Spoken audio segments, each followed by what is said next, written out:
Um, but young men are in particular have a particular set of struggles in the modern world, and you've used certain words that sort of parlay into that. You've used the words purpose and meaning, and if we look at some of the stats around how young men are doing in the country, it's not great. And Abs even young boys are doing terribly across the world for a variety of reasons.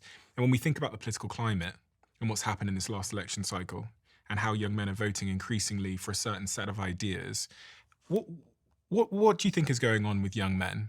And what is the solution or answer that will lead them to a better outcome?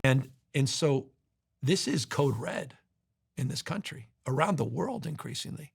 And if it was happening to any minority group, particularly in my party, the Democratic Party, we'd be all over it. Instead, we've been timid about it because men have this sort of hierarchical benefits in society go back hundreds and hundreds of years.